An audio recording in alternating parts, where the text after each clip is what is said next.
이 시간 말씀을 받겠습니다. 이 복된 시간에 주시는 하나님의 말씀은 우리 사도행전 26장 24절에서 32절까지의 말씀입니다.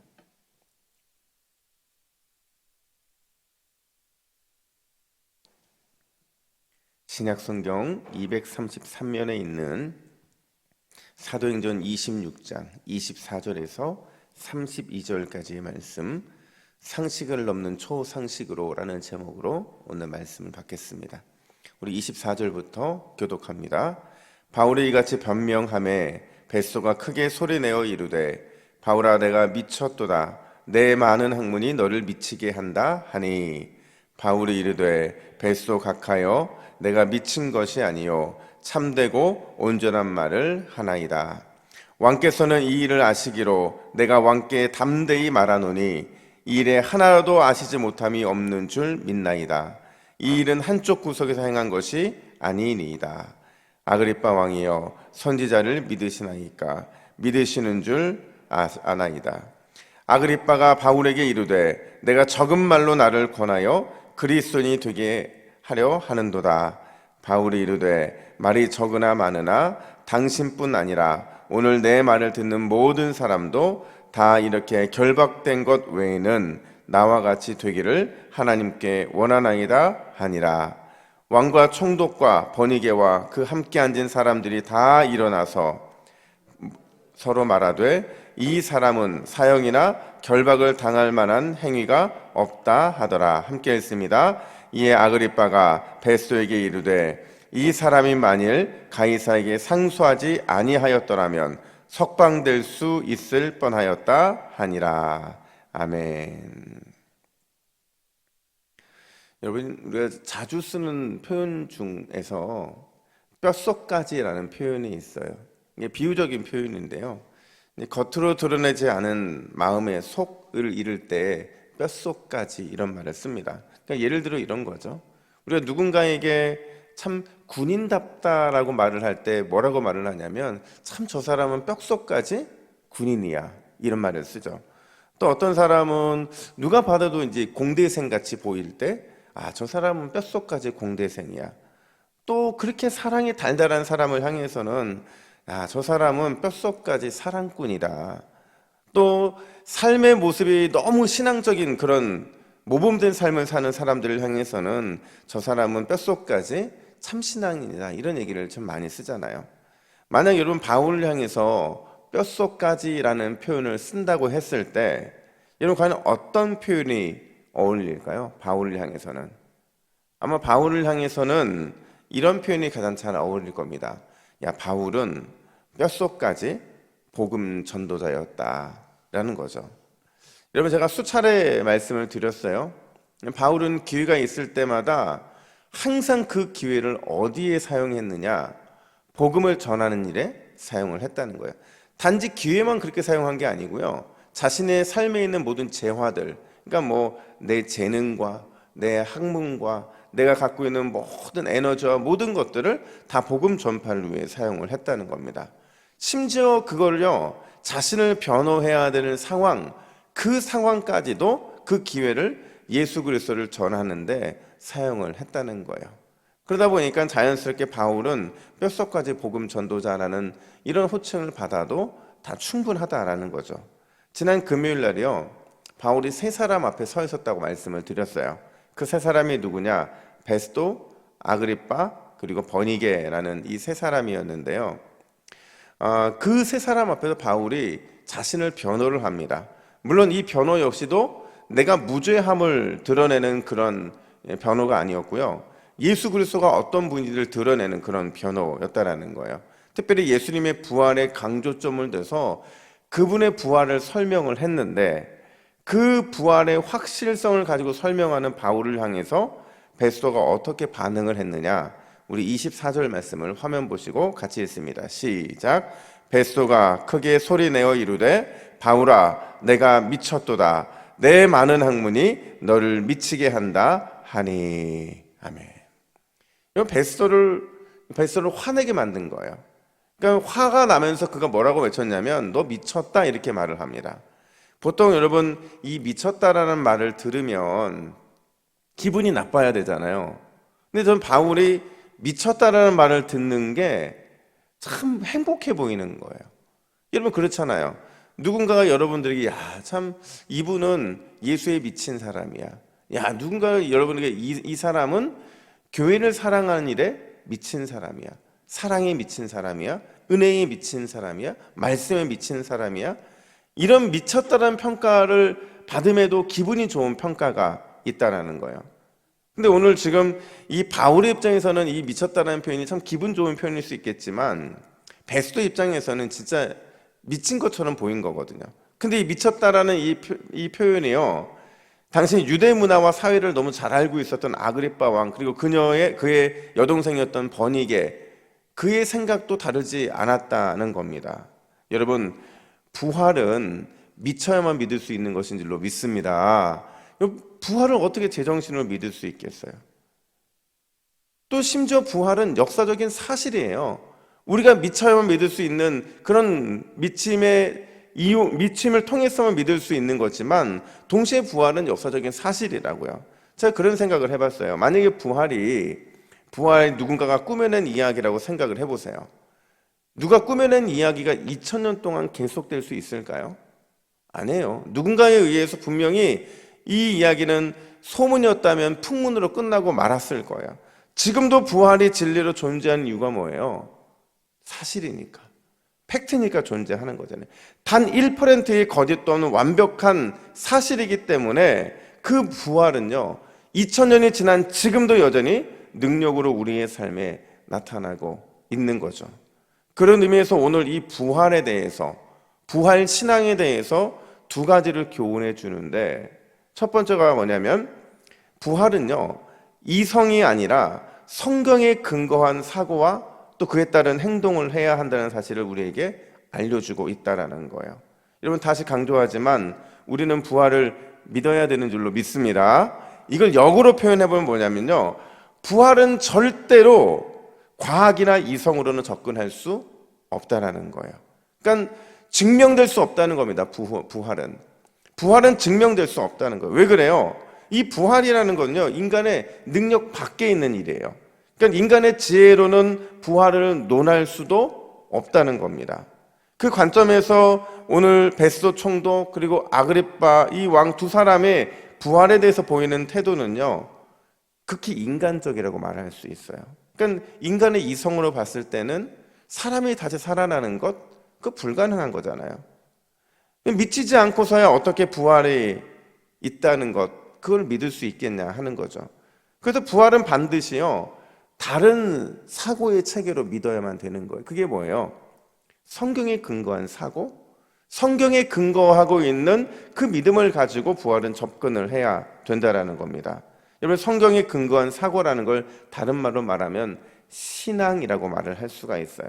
신앙의 근거에서 부활을 이해해야 바르게 이해할 수 있고 해석할 수 있고, 그게 우리의 믿음으로 다가오게 된다는 거예요. 그래서 바울은 뭐라고 말을 하냐면, 우리 25절 말씀 보세요. 이렇게 변명하는 겁니다. 25절 같이 있습니다. 시작. 바울이 이르되 베소 각하여 내가 미친 것이 아니요 참되고 온전한 말을 하나이다. 아멘. 무슨 말이에요? 나는 미치지 않았다는 거예요. 부활은 사실이고 거짓이 없는 팩트인데, 당신은 잘못된 접근을 통해서, 그러니까 이성과 과학적인 접근을 통해서 지금 부활을 믿으려고 하니까 믿어지지 않는 것이고, 나는 성경적이고 신앙적인 접근을 했기 때문에 그 부활이 믿어진다, 이렇게 말을 하고 있는 거라는 거죠. 여러분, 여기에 얼마나 기쁨과 희열이 있는지 몰라요. 제가요, 얼마 전에 저희 아들하고 제가 아침에 학교를 데려다 주거든요. 왜 데려다 주냐면 그 시간에 아이랑 유일하게 신앙적인 얘기를 할 수 있는 시간이에요. 뭐 제가 데려다주는 차에서는 복음성가가 나오고 있고, 근데 그 아이가 아침에 학교 가면서 그냥 예수님이 어떤 분인지를 좀 느껴보고 쉽게 하고 싶어서 제가 그렇게 하는 거거든요. 근데 저희 아들하고 또 창조에 대해서 얘기를 했어요. 근데 이제 아들이 이 짧은 시간이 한 5분 정도밖에 안 되는 시간에 이 창조에서 얘기를 하는데, 제가 대놓고 물어봤어요. 야, 너는 지금도 창조에 대한 확신이 없냐?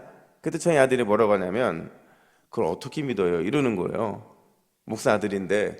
그래서 제가 역시 얘도 그냥 일반 이성을 갖고 자라는 요즘 아이들과 똑같구나 그 생각을 했는데, 제가 뭐라고 물어봤냐면 그럼 넌 뭘 믿는데? 그랬더니 자기는 과학을 믿는데요. 과학을. 근데 과학을 믿으면 너 그 과학을 완전히 신뢰할 수 있어? 그랬더니 자기는 과학을 신뢰할 수 있대요. 왜냐하면 증거가 있으니까 신뢰할 수 있다는 거죠. 그래서 제가 다시 또 이렇게 역으로 물어봤어요. 야, 그러면 과학이 그렇게 신뢰할 만한 건데 새로운 이론이 등장할 때마다 과학이 뒤집히는 건 어떻게 설명할래? 그랬더니 침묵해요. 그거에 대해 얘기를 안 해요.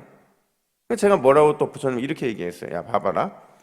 신앙, 믿음에는 새로운 이론이 존재하지 않아. 그냥 늘 유일하게 변함없는 하나님은 우리의 믿음의 대상이었고, 하나님을 대처할 만한 새로운 신이 나타나서 그 하나님을 정복시킨 적이 단 한 번도 없어. 상식으로 생각해봐.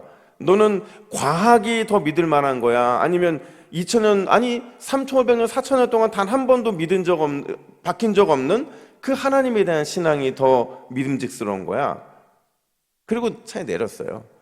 제가 그런 생각이 드는, 차 속에서 이런 마음으로 기도를 했어요. 하나님, 저 아이가 이 세상 사람들이 다 과학을 신뢰하고 과학을 믿고 따르는 그 시대를 산다 할지라도 이 아이만큼은 부활을 경험했으면 좋겠다고 기도를 했어요. 여러분, 우리가요, 우리의 신앙이 자라지 않는 이유, 우리의 믿음이 자라지 않는 이유가 뭐냐면 부활에 대해서 이론적으로 아는 게 아니라 우리의 삶으로 체험되어야 되기 때문에 그렇다는 거예요. 체험되지 않으면 우리의 신앙은 변할 수가 없어요. 오늘 이 자리에 여러분 한 20여 분 나오셨어요. 근데 저는 일주일간 저희가 새벽 예배를 영상으로 드렸잖아요. 궁금했어요. 누가 나오실까? 과연 어떤 분들이 나오실까? 제가 여기 나오지 못한 사람들을 제가 뭐 책망하거나 뭐 비난하는 게 아니고요. 여러분 미쳤어요. 그죠? 누구한테요? 예수님께 미쳐서 나온 거예요. 예수님께 미쳐 나왔기 때문에 우리는 우리의 신앙이라는 이 근거 자체가 성경적이고 또 늘 신앙적인 이런 접근으로 우리가 늘 생각하기 때문에 이렇게 미치는 거거든요. 여러분, 미쳐서 나왔다고 한다면 오늘 이 새벽에 상식이 아닌 초상식으로 하나님과 만나는 귀한 은혜가 있기를 간절히 축복합니다. 부활을 믿는 그 신앙이 우리를 통해 증거로 나타나야 돼요. 그러면 부활은 우리의 삶을 통해서, 우리의 신앙을 통해서 이미 증명이 되는 것인 줄로 믿습니다. 오늘 바울은 그 얘기를 우리에게 하고 있는 거죠. 뿐만 아니라 바울이 뭘 얘기하느냐, 이 논쟁이 아니라 능력으로 살아가는 그런 인생이 돼야 된다, 이렇게 말을 해요. 논쟁이 아니라 능력으로 살아가야 된다. 여러분, 전도 해보셨잖아요. 전도하다 보면요, 전도는 절대 논쟁이 아닙니다. 논쟁이 아니고 우리가 믿는 신앙의 능력, 그 능력으로 전도를 하는 거예요. 저도 전도를 하다 보면 여러 사람들을 많이 만나게 되는, 특별히 제가 거의 20여 년 된 것 같아요. 굉장히 중요한 교훈을 얻었던 사건이 하나가 있는데, 전도를 나갔다가 이단 형제를 만났어요. 근데 그 형제랑 이제 파이트를 한 겁니다. 서로 이렇게 치열하게 싸운 거예요. 저는 그들이 이단인 이유를 설명하고 속히 정상적인 교회로 돌아올 것을 권면을 했고, 그 친구는 평생 처음 보는 사람한테서 자기가 이단이 아닌 이유를 설명해야 됐고, 뭐 이러면서 막 싸웠어요. 결론은 뭐냐면 제가 이겼어요. 왜냐하면 저는 교회 역사를 공부했기 때문에 왜 이단이 이단일 수밖에 없는지를 역사적으로 설명을 했거든요. 근데 그 친구가 제가 이겼음에도 불구하고 예수님을 믿었을까요? 아니요, 믿지 않았어요. 끝까지 믿지 않고 그냥 네가 말 잘해서 이겼어, 그게 끝이었어요. 제가 그때 깨달았죠. 아, 논쟁으로는 사람을 변화시킬 수 없구나. 바로 그 얘기를 하는 겁니다. 바울은 오늘 베스도와 아그리빠 왕에게 복음을 전하면서 결코 그들을 비난하거나 결코 그들과 논쟁을 하지 않았다는 겁니다. 자, 보세요. 바울은 베스도가 복음을 받아들이지 않자 거기에서 베스도와의 논쟁을 끝을 내요.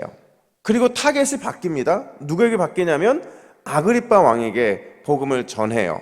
27절을 보니까 아그리빠 왕에게 이렇게 묻습니다. 당신은 선지자를 믿느냐? 무슨 뜻이냐면요, 당신이 선지자를 믿는다고 한다면 반드시 당신은 선지자가 말한 부활도 믿을 수밖에 없다, 이런 거예요. 그러니까 부활을 믿지 못한다는 것은 선지자도 믿지 못한다는 거죠. 근데 그 말의 의미를 알았어요, 아그리빠 왕이. 그래서 뭐라고 대응하냐면 28절 말씀 보세요. 28절 화면 보시고 같이 읽습니다. 시작. 내가 적은 말로 나를 권하여 그리스도인이 되게 하려 하는도다. 무슨 말이에요? 네가 나 전도하려고 하냐? 야, 내가 이 유대 사회에서 잔뼈가 굵은 사람인데 너 나 전도하려고 하는 거야? 이렇게 다시 물어봐요. 그래서 바울이 뭐라고 맞대응하냐면 29절도 같이 읽겠습니다. 시작. 말이 적으나 많으나 당신뿐만 아니라 오늘 내 말을 듣는 모든 사람도 다 이렇게 결박된 것 외에는 나와 같이 되기를 하나님께 원하나이다. 아멘. 무슨 말이에요? 당신도 결국에는 부활을 믿게 되기를 간절히 바란다, 이렇게 말을 하고 있는 겁니다. 여러분, 이게 예수에 미친 사람, 부활에 미친 사람의 모습이라는 거예요. 얼마나 당황했을까요? 바울의 이 당당함 앞에서 아그리빠 왕이 얼마나 당황했겠냐는 거예요. 야, 이 사람은 진짜 이거밖에 모르는 사람이구나. 그 결과가 뭐냐면 이 사람이 만약에 황제에게 상소하지 않았다면 풀려날 수밖에 없는 사람이라는 결론을 내게 된 거라는 겁니다. 여러분, 우리 하나님은 논쟁이 아니라 우리의 믿음과 또 순전한 삶, 부활과 그 믿음의 확신으로 살아가는 그 삶의 능력으로 역사하는 줄로 믿습니다. 우리가 그런 삶을 살아야 된다는 거죠. 오늘 하루를 살아도 제대로 된 삶을 살아야 되고, 오늘 하루를 살아도 주님께 부름을 받았을 때 너는 참 순전하게 살았다는 칭찬을 받는 삶을 살아야 된다는 겁니다. 그런 의미에서 오늘 이렇게 새벽에 기도했으면 좋겠어요. 우리 화면 보시고 우리 같이 기도의 제목을 읽겠습니다. 시작. 주여, 부활을 믿는 상식을 초월하는 믿음을 우리에게 허락해 주옵소서. 이성과 논쟁이 아닌 믿음과 사랑과 소망의 삶으로 복음을 전하는 사명자로 쓰임받는 나와 우리 교회 되게 하옵소서. 할렐루야. 이 새벽에 그렇게 하나님께 간절히 기도하는 저와 여러분 되기를 예수님의 이름으로 축복합니다. 아멘. 함께 기도하겠습니다. 하나님 아버지, 이 새벽에 주 앞에 기도하러 나온 것은 우리가 부활하신 예수님을 믿기 때문인 줄로 믿습니다.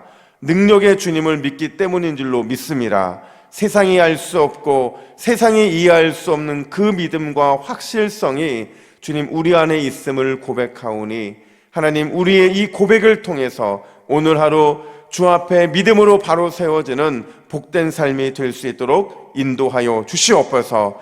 부활을 믿는 상식을 초월한 믿음, 그 믿음만을 가지고 오늘 하루도 주 앞에 믿음으로 달려나가는 우리 모두가 되게 하여 주시옵소서. 감사드리며 예수님의 이름으로 기도하옵나이다. 아멘.